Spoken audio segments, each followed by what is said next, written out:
Daniel chapter 1.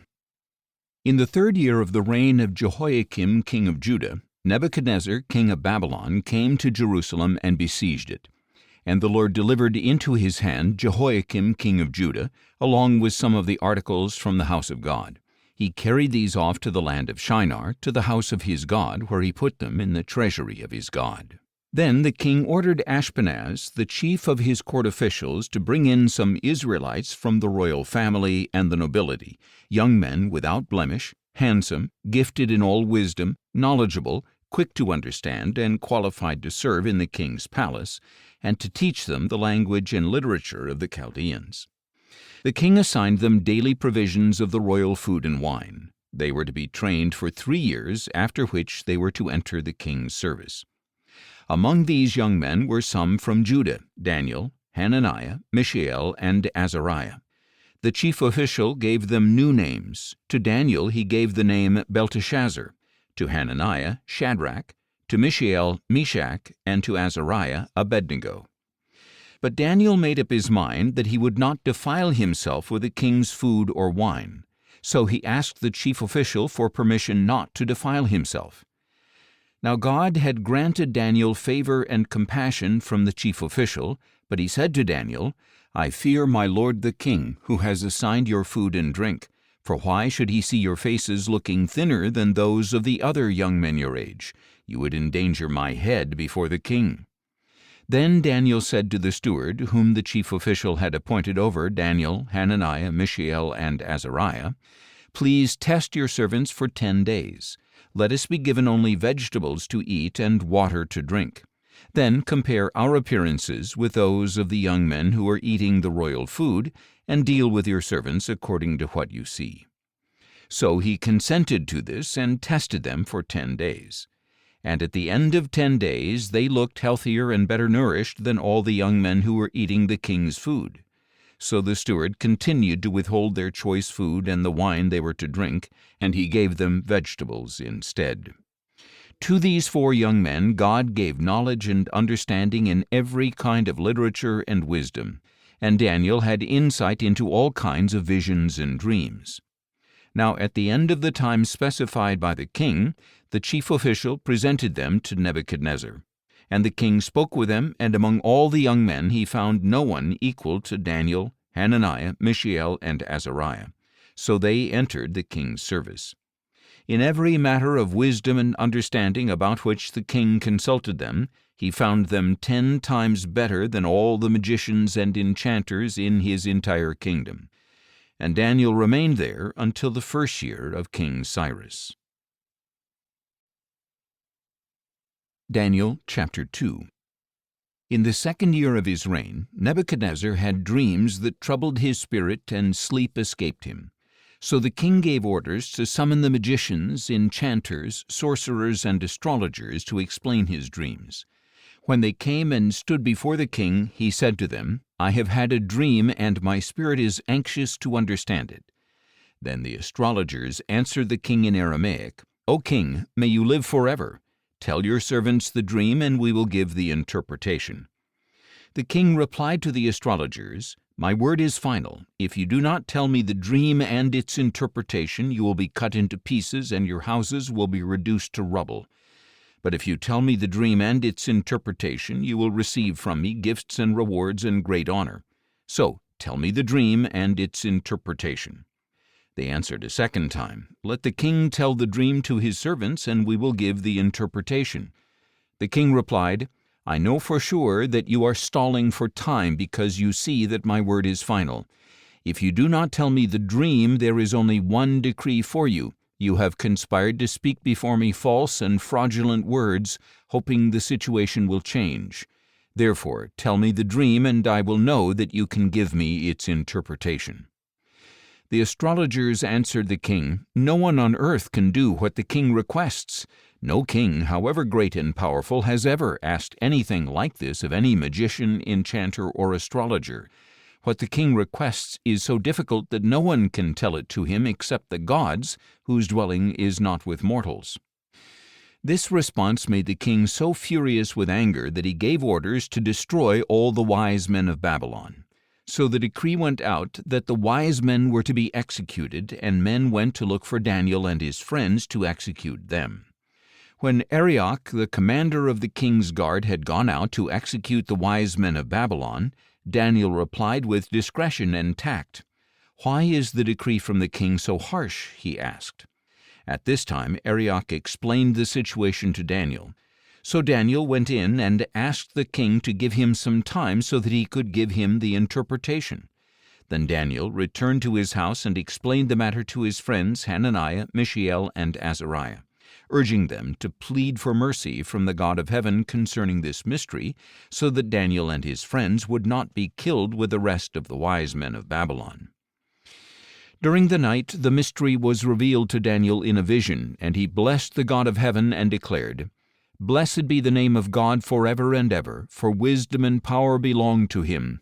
He changes the times and seasons. He removes kings and establishes them. He gives wisdom to the wise and knowledge to the discerning. He reveals the deep and hidden things. He knows what lies in darkness, and light dwells with him. To you, O God of my fathers, I give thanks and praise, because you have given me wisdom and power. And now you have made known to me what we have requested, for you have made known to us the dream of the king." Therefore Daniel went to Arioch, whom the king had appointed to destroy the wise men of Babylon, and said to him, "Do not execute the wise men of Babylon. Bring me before the king, and I will give him the interpretation." Arioch hastily brought Daniel before the king, and said to him, "I have found a man among the exiles from Judah who will tell the king the interpretation." The king responded to Daniel, whose name was Belteshazzar, "Are you able to tell me what I saw in the dream as well as its interpretation?" Daniel answered the king, "No wise man, enchanter, medium, or magician can explain to the king the mystery of which he inquires. But there is a God in heaven who reveals mysteries, and he has made known to King Nebuchadnezzar what will happen in the latter days. Your dream and the visions that came into your mind as you lay on your bed were these. As you lay on your bed, O king, your thoughts turned to the future, and the revealer of mysteries made known to you what will happen. And to me this mystery has been revealed, not because I have more wisdom than any man alive, but in order that the interpretation might be made known to the king, and that you may understand the thoughts of your mind. As you, O king, were watching, a great statue appeared. A great and dazzling statue stood before you, and its form was awesome. The head of the statue was pure gold, its chest and arms were silver, its belly and thighs were bronze, its legs were iron, and its feet were part iron and part clay. As you watched, a stone was cut out, but not by human hands. It struck the statue on its feet of iron and clay and crushed them. Then the iron, clay, bronze, silver, and gold were shattered and became like chaff on the threshing floor in summer. The wind carried them away, and not a trace of them could be found. But the stone that had struck the statue became a great mountain and filled the whole earth. This was the dream. Now we will tell the king its interpretation. You, O king, are the King of kings, to whom the God of heaven has given sovereignty, power, strength, and glory. Wherever the sons of men or beasts of the field or birds of the air dwell, he has given them into your hand, and has made you ruler over them all. You are that head of gold. But after you there will arise another kingdom inferior to yours. Next, a third kingdom, one of bronze, will rule the whole earth. Finally, there will be a fourth kingdom as strong as iron, for iron shatters and crushes all things, and like iron that crushes all things, it will shatter and crush all the others. And just as you saw that the feet and toes were made partly of fired clay and partly of iron, so this will be a divided kingdom, yet some of the strength of iron will be in it, just as you saw the iron mixed with clay. And as the toes of the feet were partly iron and partly clay, so this kingdom will be partly strong and partly brittle. As you saw the iron mixed with clay, so the peoples will mix with one another, but will not hold together any more than iron mixes with clay. In the days of those kings the God of heaven will set up a kingdom that will never be destroyed, nor will it be left to another people. It will shatter all these kingdoms and bring them to an end, but will itself stand forever. And just as you saw a stone being cut out of the mountain without human hands, and it shattered the iron, bronze, clay, silver, and gold, so the great God has told the king what will happen in the future. The dream is true, and its interpretation is trustworthy."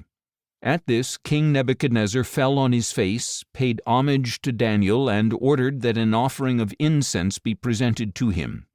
The king said to Daniel, "Your God is truly the God of gods and the Lord of kings, the revealer of mysteries, since you were able to reveal this mystery."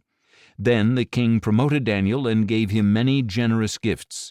He made him ruler over the entire province of Babylon and chief administrator over all the wise men of Babylon. And at Daniel's request the king appointed Shadrach, Meshach, and Abednego to manage the province of Babylon, while Daniel remained in the king's court. Daniel chapter 3. King Nebuchadnezzar made a golden statue 60 cubits high and 6 cubits wide, and he set it up on the plain of Dura in the province of Babylon. Then King Nebuchadnezzar sent word to assemble the satraps, prefects, governors, advisers, treasurers, judges, magistrates, and all the other officials of the provinces to attend the dedication of the statue he had set up. So the satraps, prefects, governors, advisers, treasurers, judges, magistrates, and all the rulers of the provinces assembled for the dedication of the statue that King Nebuchadnezzar had set up, and they stood before it. Then the herald loudly proclaimed, "O people of every nation and language, this is what you are commanded.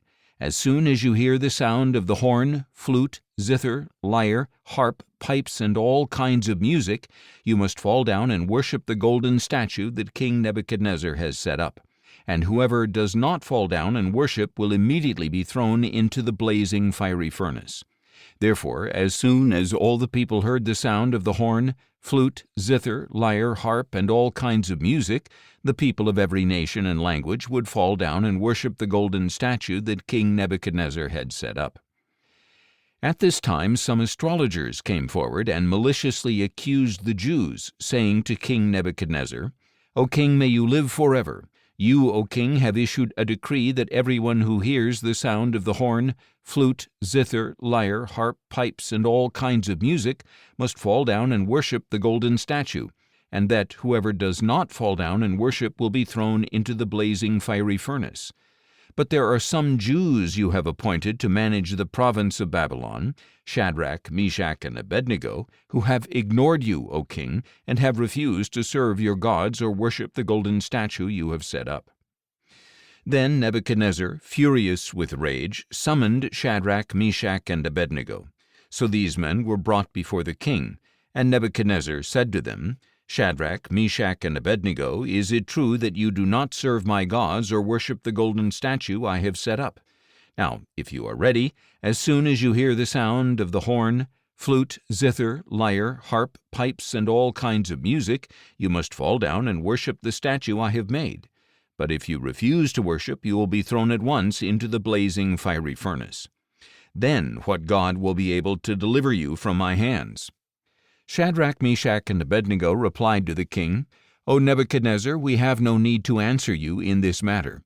If the God whom we serve exists, then he is able to deliver us from the blazing fiery furnace and from your hand, O king. But even if he does not, let it be known to you, O king, that we will not serve your gods or worship the golden statue you have set up." At this, Nebuchadnezzar was filled with rage, and the expression on his face changed toward Shadrach, Meshach, and Abednego. He gave orders to heat the furnace 7 times hotter than usual, and he commanded some mighty men of valor in his army to tie up Shadrach, Meshach, and Abednego and throw them into the blazing fiery furnace. So they were tied up, wearing robes, trousers, turbans, and other clothes, and they were thrown into the blazing fiery furnace. The king's command was so urgent and the furnace so hot that the fiery flames killed the men who carried up Shadrach, Meshach, and Abednego. And these 3 men, Shadrach, Meshach, and Abednego, firmly bound, fell into the blazing fiery furnace. Suddenly King Nebuchadnezzar jumped up in amazement and asked his advisers, "Did we not throw 3 men firmly bound into the fire?" "Certainly, O king," they replied. "Look," he exclaimed, "I see 4 men, unbound and unharmed, walking around in the fire, and the 4th looks like a son of the gods." Then Nebuchadnezzar approached the door of the blazing fiery furnace and called out, "Shadrach, Meshach, and Abednego, servants of the Most High God, come out." So Shadrach, Meshach, and Abednego came out of the fire. And when the satraps, prefects, governors, and royal advisers had gathered around, they saw that the fire had no effect on the bodies of these men. Not a hair of their heads was singed, their robes were unaffected, and there was no smell of fire on them. Nebuchadnezzar declared, "Blessed be the God of Shadrach, Meshach, and Abednego, who has sent his angel and delivered his servants who trusted in him. They violated the king's command and risked their lives rather than serve or worship any god except their own God. Therefore I decree that the people of any nation or language who say anything offensive against the God of Shadrach, Meshach, and Abednego will be cut into pieces and their houses reduced to rubble, for there is no other God who can deliver in this way." Then the king promoted Shadrach, Meshach, and Abednego in the province of Babylon. Daniel chapter 4.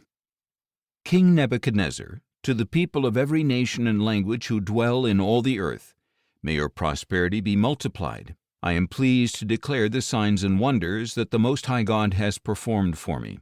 How great are his signs, how mighty his wonders! His kingdom is an eternal kingdom. His dominion endures from generation to generation. I, Nebuchadnezzar, was at ease in my house and flourishing in my palace. I had a dream, and it frightened me. While in my bed, the images and visions in my mind alarmed me. So I issued a decree that all the wise men of Babylon be brought before me to interpret the dream for me. When the magicians, enchanters, astrologers, and diviners came in, I told them the dream, and they could not interpret it for me. But at last into my presence came Daniel, whose name is Belteshazzar, after the name of my God, and in whom is the spirit of the holy gods. And I told him the dream. O Belteshazzar, chief of the magicians, I know that the spirit of the holy gods is in you, and that no mystery baffles you. So explain to me the visions I saw in my dream and their interpretation. In these visions of my mind, as I was lying in bed, I saw this come to pass. There was a tree in the midst of the land, and its height was great. The tree grew large and strong, its top reached the sky, and it was visible to the ends of the earth. Its leaves were beautiful, its fruit was abundant, and upon it was food for all. Under it the beasts of the field found shelter, in its branches the birds of the air nested, and from it every creature was fed. As I lay on my bed, I also saw in the visions of my mind a watcher, a holy one, coming down from heaven. He called out in a loud voice, "Cut down the tree and chop off its branches, strip off its leaves and scatter its fruit. Let the beasts flee from under it and the birds from its branches. But leave the stump with its roots in the ground and a band of iron and bronze around it in the tender grass of the field. Let him be drenched with the dew of heaven and graze with the beasts on the grass of the earth. Let his mind be changed from that of a man, and let him be given the mind of a beast till 7 times pass him by. This decision is the decree of the watchers, the verdict declared by the holy ones, so that the living will know that the Most High rules over the kingdom of mankind and gives it to whom he wishes, setting over it the lowliest of men. This is the dream that I, King Nebuchadnezzar, saw. Now, Belteshazzar, tell me the interpretation, because none of the wise men of my kingdom can interpret it for me. But you are able, because the spirit of the holy gods is in you."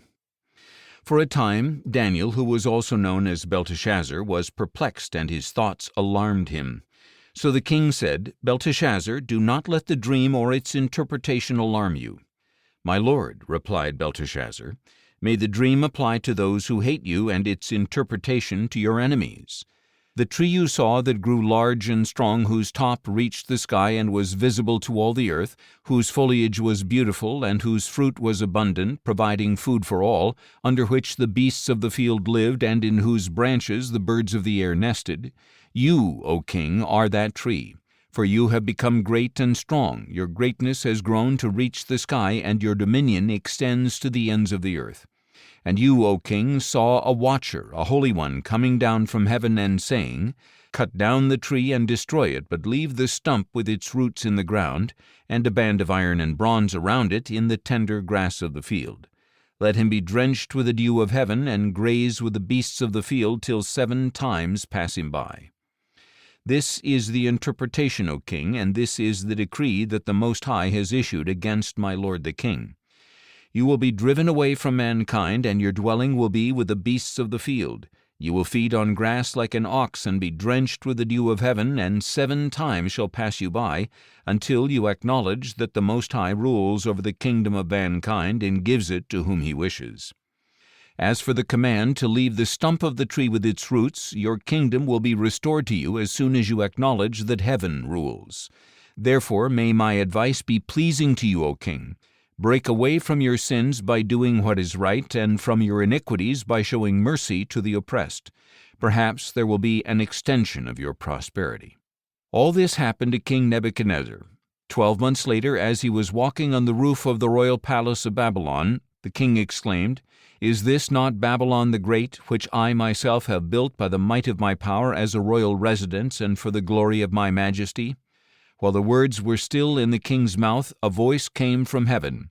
It is decreed to you, King Nebuchadnezzar, that the kingdom has departed from you. You will be driven away from mankind to live with the beasts of the field, and you will feed on grass like an ox. And 7 times will pass you by, until you acknowledge that the Most High rules over the kingdom of mankind and gives it to whom he wishes. At that moment, the sentence against Nebuchadnezzar was fulfilled. He was driven away from mankind. He ate grass like an ox, and his body was drenched with the dew of heaven, until his hair grew like the feathers of an eagle, and his nails like the claws of a bird. But at the end of those days, I, Nebuchadnezzar, looked up to heaven, and my sanity was restored to me. Then I praised the Most High, and I honored and glorified him who lives forever. For his dominion is an everlasting dominion, and his kingdom endures from generation to generation. All the peoples of the earth are counted as nothing, and he does as he pleases with the army of heaven and the peoples of the earth. There is no one who can restrain his hand or say to him, What have you done? At the same time my sanity was restored, my honor and splendor returned to me for the glory of my kingdom. My advisers and nobles sought me out, and I was restored to my throne, and surpassing greatness was added to me. Now I, Nebuchadnezzar, praise and exalt and glorify the King of heaven, for all his works are true and all his ways are just, and he is able to humble those who walk in pride. Daniel chapter 5. Later, King Belshazzar held a great feast for 1,000 of his nobles, and he drank wine with them. Under the influence of the wine, Belshazzar gave orders to bring in the gold and silver vessels that Nebuchadnezzar his father had taken from the temple in Jerusalem, so that the king could drink from them, along with his nobles, his wives, and his concubines. Thus they brought in the gold vessels that had been taken from the temple, the house of God in Jerusalem, and the king drank from them, along with his nobles, his wives, and his concubines. As they drank the wine, they praised their gods of gold and silver, bronze and iron, wood and stone. At that moment the fingers of a human hand appeared and wrote on the plaster of the wall near the lampstand in the royal palace. As the king watched the hand that was writing, his face grew pale, and his thoughts so alarmed him that his hips gave way and his knees knocked together. The king called out for the enchanters, astrologers, and diviners to be brought in, and he said to these wise men of Babylon, Whoever reads this inscription and tells me its interpretation will be clothed in purple and have a gold chain placed around his neck, and he will be made the 3rd highest ruler in the kingdom. So all the king's wise men came in, but they could not read the inscription or interpret it for him. Then King Belshazzar became even more terrified, his face grew even more pale, and his nobles were bewildered. Hearing the outcry of the king and his nobles, the queen entered the banquet hall. "O king, may you live forever," she said.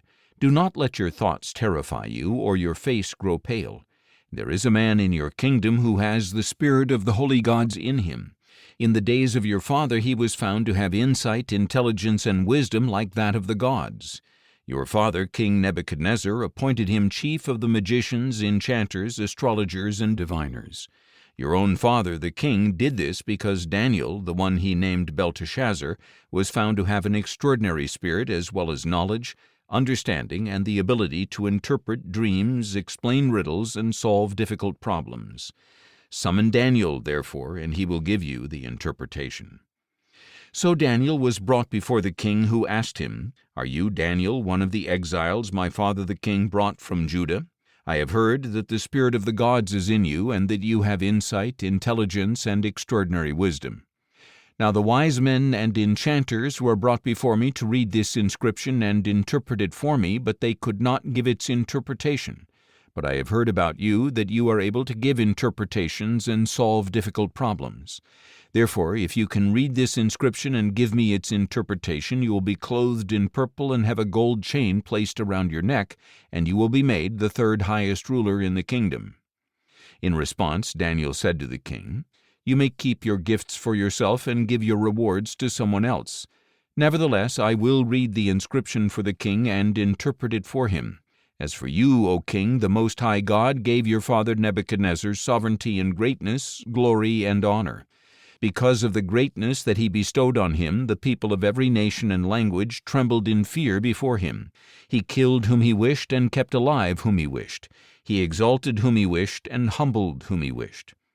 But when his heart became arrogant and his spirit was hardened with pride, he was deposed from his royal throne, and his glory was taken from him. He was driven away from mankind, and his mind was like that of a beast. He lived with the wild donkeys and ate grass like an ox, and his body was drenched with the dew of heaven until he acknowledged that the Most High God rules over the kingdom of mankind, setting over it whom he wishes. But you, his son, O Belshazzar, have not humbled your heart, even though you knew all this. Instead, you have exalted yourself against the Lord of heaven. The vessels from his house were brought to you, and as you drank wine from them with your nobles, wives, and concubines, you praised your gods of silver and gold, bronze and iron, wood and stone, which cannot see or hear or understand. But you have failed to glorify the God who holds in his hand your very breath and all your ways. Therefore he sent the hand that wrote the inscription. Now this is the inscription that was written: Mene, Mene, Tekel, Parsin. And this is the interpretation of the message. Mene means that God has numbered the days of your reign and brought it to an end. Tekel means that you have been weighed on the scales and found deficient. Peres means that your kingdom has been divided and given over to the Medes and Persians.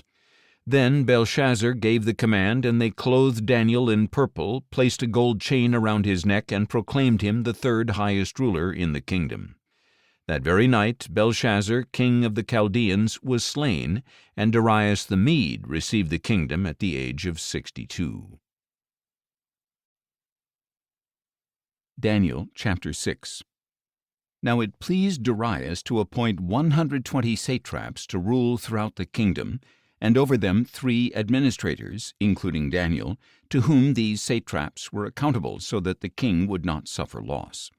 Soon, by his extraordinary spirit, Daniel distinguished himself among the administrators and satraps. So the king planned to set him over the whole kingdom. Thus the administrators and satraps sought a charge against Daniel concerning the kingdom, but they could find no charge or corruption because he was trustworthy, and no negligence or corruption was found in him. Finally, these men said, "We will never find any charge against this Daniel unless we find something against him concerning the law of his God." So the administrators and satraps went together to the king and said, "O King Darius, may you live forever. All the royal administrators, prefects, satraps, advisors, and governors have agreed that the king should establish an ordinance and enforce a decree that for 30 days anyone who petitions any god or man except you, O king, will be thrown into the den of lions. Therefore, O king, establish the decree and sign the document so that it cannot be changed, in accordance with the law of the Medes and Persians, which cannot be repealed." Therefore King Darius signed the written decree. Now when Daniel learned that the document had been signed, he went into his house, where the windows of his upper room opened toward Jerusalem, and 3 times a day he got down on his knees, prayed, and gave thanks to his God, just as he had done before. Then these men went as a group, found Daniel petitioning and imploring his God. So they approached the king and asked about his royal decree. "Did you not sign a decree that for 30 days any man who petitions any god or man except you, O king, will be thrown into the den of lions?" The king replied, "According to the law of the Medes and Persians, the order stands, and it cannot be repealed." Then they told the king, "Daniel, one of the exiles from Judah, shows no regard for you, O king, or for the decree that you have signed. He still makes his petition 3 times a day." As soon as the king heard this, he was deeply distressed and set his mind on delivering Daniel, and he labored until sundown to rescue him. Then the men approached the king together and said to him, "Remember, O king, that by the law of the Medes and Persians no decree or ordinance established by the king can be changed." So the king gave the order, and they brought Daniel and threw him into the den of lions. The king said to Daniel, "May your God, whom you serve continually, deliver you." A stone was brought and placed over the mouth of the den, and the king sealed it with his own signet ring and with the rings of his nobles, so that nothing concerning Daniel could be changed. Then the king went to his palace and spent the night fasting. No entertainment was brought before him, and sleep fled from him. At the first light of dawn the king got up and hurried to the den of lions. When he reached the den, he cried out in a voice of anguish, "O Daniel, servant of the living God, has your God, whom you serve continually, been able to deliver you from the lions?" Then Daniel replied, "O king, may you live forever. My God sent his angel and shut the mouths of the lions. They have not hurt me, for I was found innocent in his sight, and I have done no wrong against you, O king." The king was overjoyed and gave orders to lift Daniel out of the den, and when Daniel was lifted out of the den, no wounds whatsoever were found on him, because he had trusted in his God. At the command of the king, the men who had falsely accused Daniel were brought and thrown into the den of lions, they and their children and wives. And before they had reached the bottom of the den, the lions overpowered them and crushed all their bones. Then King Darius wrote to the people of every nation and language throughout the land, "May your prosperity abound. I hereby decree that in every part of my kingdom men are to tremble in fear before the God of Daniel.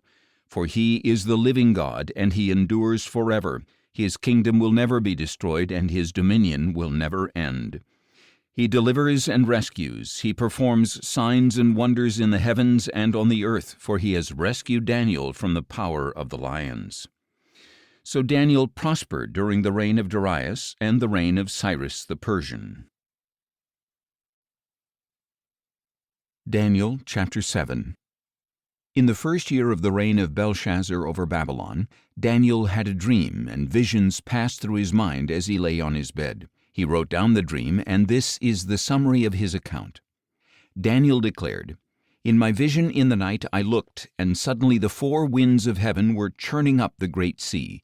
Then 4 great beasts came up out of the sea, each one different from the others. The first beast was like a lion, and it had the wings of an eagle. I watched until its wings were torn off, and it was lifted up from the ground and made to stand on 2 feet like a man, and given the mind of a man. Suddenly another beast appeared, which looked like a bear. It was raised up on one of its sides, and it had 3 ribs in its mouth between its teeth. So it was told, 'Get up and gorge yourself on flesh.' Next, as I watched, another beast appeared. It was like a leopard, and on its back it had 4 wings like those of a bird. The beast also had 4 heads, and it was given authority to rule. After this, as I watched in my vision in the night, suddenly a 4th beast appeared, and it was terrifying, dreadful, and extremely strong, with large iron teeth. It devoured and crushed, then it trampled underfoot whatever was left. It was different from all the beasts before it, and it had 10 horns. While I was contemplating the horns, suddenly another horn, a little one, came up among them, and 3 of the first horns were uprooted before it. This horn had eyes like those of a man, and a mouth that spoke words of arrogance. As I continued to watch, thrones were set in place, and the Ancient of Days took his seat. His clothing was white as snow, and the hair of his head was like pure wool. His throne was flaming with fire, and its wheels were all ablaze. A river of fire was flowing, coming out from his presence. Thousands upon thousands attended him, and myriads upon myriads stood before him. The court was convened, and the books were opened. Then I kept watching because of the arrogant words the horn was speaking. As I continued to watch, the beast was slain, and its body was destroyed and thrown into the blazing fire. As for the rest of the beasts, their dominion was removed, but they were granted an extension of life for a season and a time.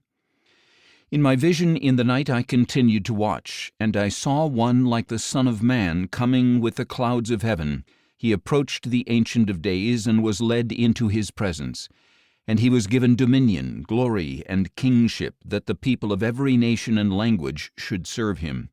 His dominion is an everlasting dominion that will not pass away, and his kingdom is one that will never be destroyed. I, Daniel, was grieved in my spirit, and the visions in my mind alarmed me. I approached one of those who were standing there, and I asked him the true meaning of all this. So he told me the interpretation of these things. These 4 great beasts are 4 kings who will arise from the earth, but the saints of the Most High will receive the kingdom and possess it forever, yes, forever and ever.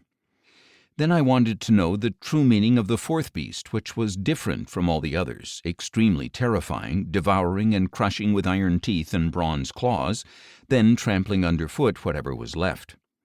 I also wanted to know about the 10 horns on its head and the other horn that came up, before which 3 of them fell, the horn whose appearance was more imposing than the others, with eyes and with a mouth that spoke words of arrogance.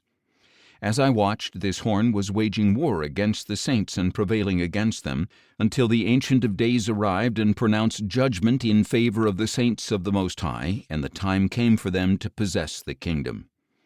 This is what he said. The 4th beast is a 4th kingdom that will appear on the earth, different from all the other kingdoms, and it will devour the whole earth, trample it down, and crush it. And the 10 horns are 10 kings who will rise from this kingdom. After them another king, different from the earlier ones, will rise and subdue 3 kings. He will speak out against the Most High and oppress the saints of the Most High, intending to change the appointed times and laws. And the saints will be given into his hand for a time, and times, and half a time. But the court will convene, and his dominion will be taken away and completely destroyed forever. Then the sovereignty, dominion, and greatness of the kingdoms under all of heaven will be given to the people, the saints of the Most High. His kingdom will be an everlasting kingdom, and all rulers will serve and obey him. Thus ends the matter. As for me, Daniel, my thoughts troubled me greatly, and my face turned pale, but I kept the matter to myself. Daniel chapter 8. In the 3rd year of the reign of King Belshazzar, a vision appeared to me, Daniel, subsequent to the one that had appeared to me earlier. And in the vision I saw myself in the citadel of Susa in the province of Elam. I saw in the vision that I was beside the Ulai Canal. Then I lifted up my eyes and saw a ram with 2 horns standing beside the canal. The horns were long, but one was longer than the other, and the longer one grew up later. I saw the ram charging toward the west and the north and the south. No animal could stand against him, and there was no deliverance from his power. He did as he pleased and became great. As I was contemplating all this, suddenly a goat with a prominent horn between his eyes came out of the west, crossing the surface of the entire earth without touching the ground. He came toward the 2-horned ram I had seen standing beside the canal and rushed at him with furious power. I saw him approach the ram in a rage against him, and he struck the ram and shattered his 2 horns. The ram was powerless to stand against him, and the goat threw him to the ground and trampled him, and no one could deliver the ram from his power. Thus the goat became very great, but at the height of his power his large horn was broken off, and 4 prominent horns came up in its place, pointing toward the 4 winds of heaven. From one of these horns a little horn emerged and grew extensively toward the south and the east and toward the beautiful land. It grew as high as the host of heaven, and it cast down some of the host and some of the stars to the earth and trampled them.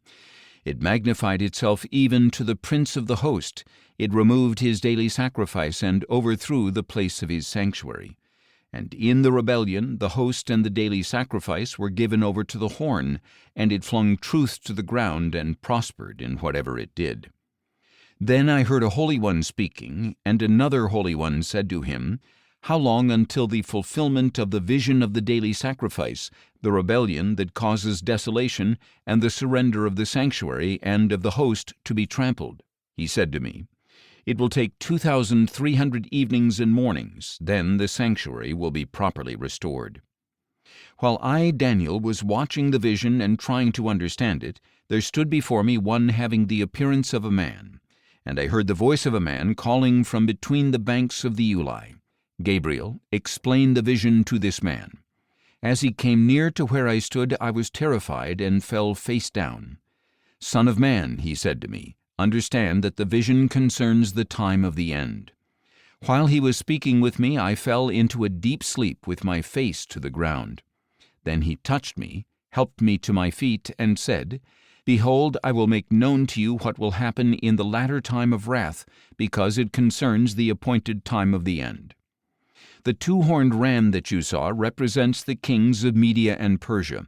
The shaggy goat represents the king of Greece, and the large horn between his eyes is the first king.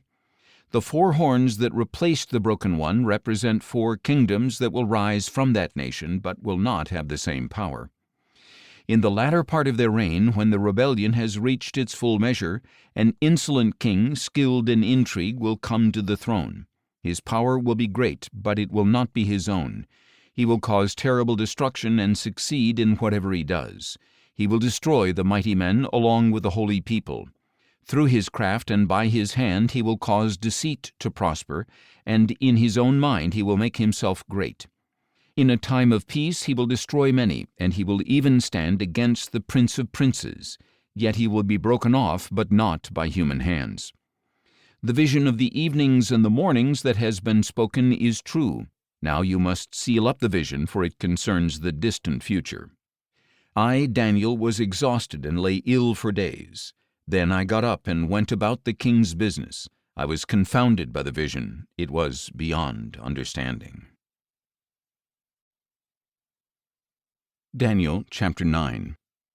In the first year of Darius, son of Xerxes, a Mede by descent, who was made ruler over the kingdom of the Chaldeans, in the first year of his reign, I, Daniel, understood from the sacred books, according to the word of the Lord to Jeremiah the prophet, that the desolation of Jerusalem would last 70 years. So I turned my attention to the Lord God to seek him by prayer and petition, with fasting, sackcloth, and ashes. And I prayed to the Lord my God and confessed, O Lord, the great and awesome God who keeps his covenant of loving devotion to those who love him and keep his commandments, we have sinned and done wrong. We have acted wickedly and rebelled.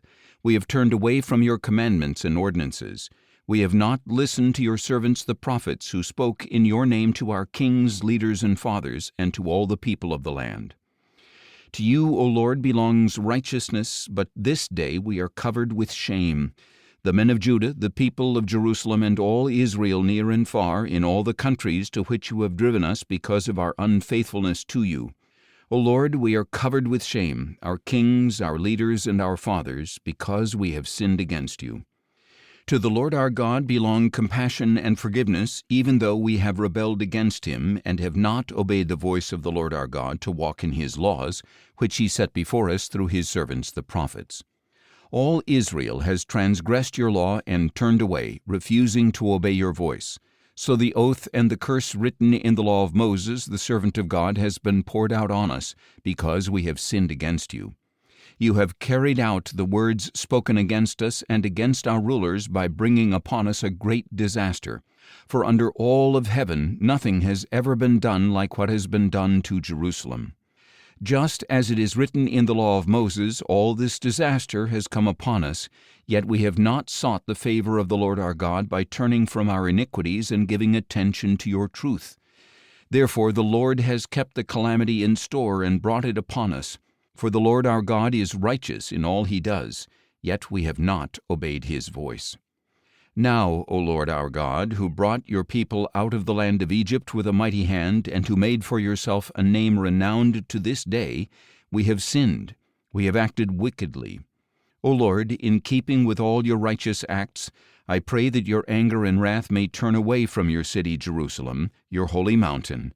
For because of our sins and the iniquities of our fathers, Jerusalem and your people are a reproach to all around us.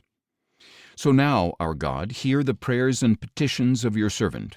For your sake, O Lord, cause your face to shine upon your desolate sanctuary. Incline your ear, O my God, and hear. Open your eyes and see the desolation of the city that bears your name. For we are not presenting our petitions before you because of our righteous acts, but because of your great compassion. O Lord, listen. O Lord, forgive. O Lord, hear and act. For your sake, O my God, do not delay, because your city and your people bear your name. While I was speaking, praying, confessing my sin and that of my people Israel, and presenting my petition before the Lord my God concerning his holy mountain, while I was still praying, Gabriel, the man I had seen in the earlier vision, came to me in swift flight about the time of the evening sacrifice. He instructed me and spoke with me, saying, O Daniel, I have come now to give you insight and understanding. At the beginning of your petitions an answer went out, and I have come to tell you, for you are highly precious. So consider the message and understand the vision. 70 weeks are decreed for your people and your holy city to stop their transgression, to put an end to sin, to make atonement for iniquity, to bring in everlasting righteousness, to seal up vision and prophecy, and to anoint the most holy place. Know and understand this: from the issuance of the decree to restore and rebuild Jerusalem until the Messiah, the Prince, there will be 7 weeks and 62 weeks. It will be rebuilt with streets and a trench, but in times of distress. Then after the 62 weeks, the Messiah will be cut off and will have nothing. Then the people of the Prince who is to come will destroy the city and the sanctuary. The end will come like a flood, and until the end there will be war. Desolations have been decreed. And he will confirm a covenant with many for 1 week. But in the middle of the week he will put an end to sacrifice and offering. And on the wing of the temple will come the abomination that causes desolation until the decreed destruction is poured out upon him. Daniel chapter 10. In the 3rd year of Cyrus king of Persia, a message was revealed to Daniel, who was called Belteshazzar. The message was true, and it concerned a great conflict, and the understanding of the message was given to him in a vision. In those days I, Daniel, was mourning for 3 full weeks. I ate no rich food, no meat or wine entered my mouth, and I did not anoint myself with oil until the 3 weeks were completed. On the 24th day of the 1st month, as I was standing on the bank of the great river, the Tigris, I lifted up my eyes, and behold, there was a certain man dressed in linen, with a belt of fine gold from Uphaz around his waist. His body was like beryl, his face like the brilliance of lightning, his eyes like flaming torches, his arms and legs like the gleam of polished bronze, and his voice like the sound of a multitude. Only I, Daniel, saw the vision. The men with me did not see it, but a great terror fell upon them, and they ran and hid themselves. So I was left alone, gazing at this great vision. No strength remained in me. My face grew deathly pale, and I was powerless.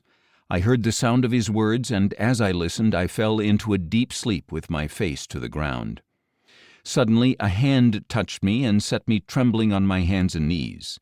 He said to me, Daniel, you are a man who is highly precious. Consider carefully the words that I am about to say to you. Stand up, for I have now been sent to you. And when he had said this to me, I stood up, trembling. Do not be afraid, Daniel, he said, for from the first day that you purposed to understand and to humble yourself before your God, your words were heard, and I have come in response to them. However, the prince of the kingdom of Persia opposed me for 21 days. Then Michael, one of the chief princes, came to help me, for I had been left there with the kings of Persia. Now I have come to explain to you what will happen to your people in the latter days, for the vision concerns those days. While he was speaking these words to me, I set my face toward the ground and became speechless. And suddenly one with the likeness of a man touched my lips, and I opened my mouth and said to the one standing before me, My Lord, because of the vision I am overcome with anguish, and I have no strength. How can I, your servant, speak with you, my Lord? Now I have no strength, nor is any breath left in me. Again the one with the likeness of a man touched me and strengthened me. Do not be afraid, you who are highly precious, he said. Peace be with you. Be strong now. Be very strong. As he spoke with me, I was strengthened and said, Speak, my Lord, for you have strengthened me. Do you know why I have come to you? He said. I must return at once to fight against the prince of Persia, and when I have gone forth, behold, the prince of Greece will come. But first I will tell you what is inscribed in the book of truth. Yet no one has the courage to support me against these, except Michael, your prince. Daniel chapter 11. And I, in the first year of Darius the Mede, stood up to strengthen and protect him. Now then, I will tell you the truth. 3 more kings will arise in Persia, and then a 4th, who will be far richer than all the others. By the power of his wealth he will stir up everyone against the kingdom of Greece. Then a mighty king will arise, who will rule with great authority and do as he pleases. But as soon as he is established, his kingdom will be broken up and parceled out toward the 4 winds of heaven. It will not go to his descendants, nor will it have the authority with which he ruled, because his kingdom will be uprooted and given to others. The king of the south will grow strong, but one of his commanders will grow even stronger and will rule his own kingdom with great authority. After some years they will form an alliance, and the daughter of the king of the south will go to the king of the north to seal the agreement. But his daughter will not retain her position of power, nor will his strength endure. At that time she will be given up along with a royal escort and her father and the one who supported her. But one from her family line will rise up in his place, come against the army of the king of the north, and enter his fortress, fighting and prevailing. He will take even their gods captive to Egypt, with their metal images and their precious vessels of silver and gold. For some years he will stay away from the king of the north, who will invade the realm of the king of the south and then return to his own land. But his sons will stir up strife and assemble a great army, which will advance forcefully, sweeping through like a flood, and will again carry the battle as far as his fortress. In a rage the king of the south will march out to fight the king of the north, who will raise a large army, but it will be delivered into the hand of his enemy. When the army is carried off, the king of the south will be proud in heart and will cast down tens of thousands, but he will not triumph. For the king of the north will raise another army, larger than the first, and after some years he will advance with a great army and many supplies. In those times many will rise up against the king of the south. Violent ones among your own people will exalt themselves in fulfillment of the vision, but they will fail. Then the king of the north will come, build up a siege ramp, and capture a fortified city. The forces of the south will not stand. Even their best troops will not be able to resist.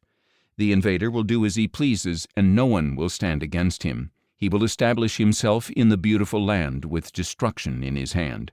He will resolve to come with the strength of his whole kingdom, and will reach an agreement with the king of the south. He will give him a daughter in marriage in order to overthrow the kingdom, but his plan will not succeed or help him. Then he will turn his face to the coastlands and capture many of them. But a commander will put an end to his reproach and will turn it back upon him. After this he will turn back toward the fortresses of his own land, but he will stumble and fall and be no more. In his place one will arise who will send out a tax collector for the glory of the kingdom. But within a few days he will be destroyed, though not in anger or in battle. In his place a despicable person will arise. Royal honors will not be given to him, but he will come in a time of peace and seize the kingdom by intrigue. Then a flood of forces will be swept away before him and destroyed, along with a prince of the covenant. After an alliance is made with him, he will act deceitfully, for he will rise to power with only a few people.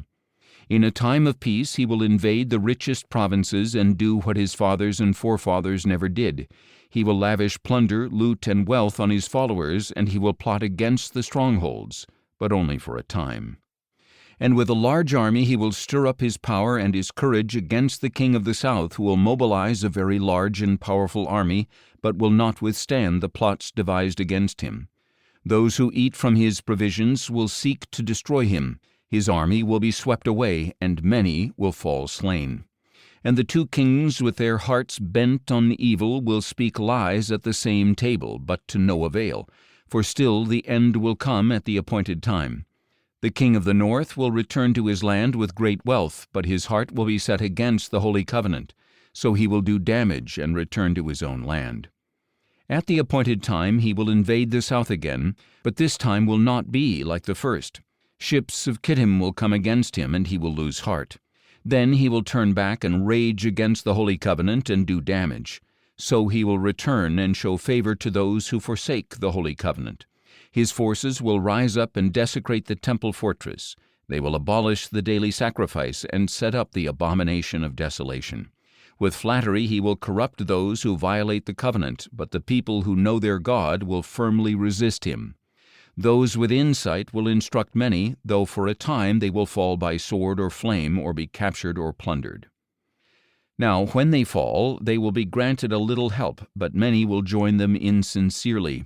Some of the wise will fall, so that they may be refined, purified, and made spotless until the time of the end, for it will still come at the appointed time.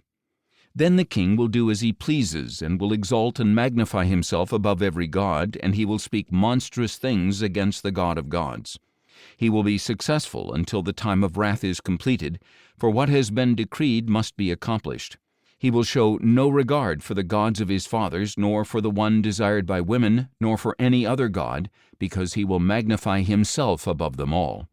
And in their place he will honor a god of fortresses, a god his fathers did not know, with gold, silver, precious stones, and riches.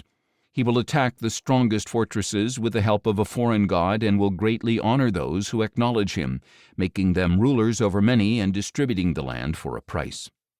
At the time of the end, the king of the south will engage him in battle, but the king of the north will storm out against him with chariots, horsemen, and many ships, invading many countries and sweeping through them like a flood. He will also invade the beautiful land, and many countries will fall.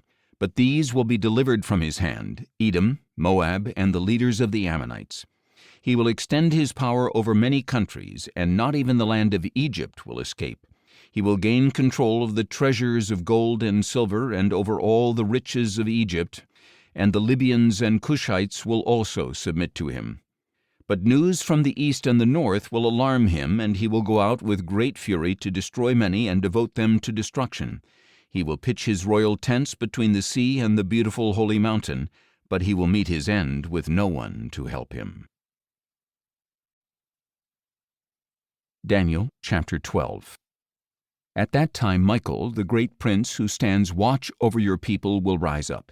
There will be a time of distress, the likes of which will not have occurred from the beginning of nations until that time. But at that time your people, everyone whose name is found written in the book, will be delivered. And many who sleep in the dust of the earth will awake, some to everlasting life, but others to shame and everlasting contempt. Then the wise will shine like the brightness of the heavens, and those who lead many to righteousness will shine like the stars forever and ever. But you, Daniel, shut up these words and seal the book until the time of the end. Many will roam to and fro, and knowledge will increase. Then I, Daniel, looked and saw two others standing there, one on this bank of the river and one on the opposite bank. One of them said to the man dressed in linen, who was above the waters of the river, "How long until the fulfillment of these wonders?" And the man dressed in linen, who was above the waters of the river, raised his right hand and his left hand toward heaven, and I heard him swear by him who lives forever, saying, "It will be for a time and times and half a time. When the power of the holy people has finally been shattered, all these things will be completed."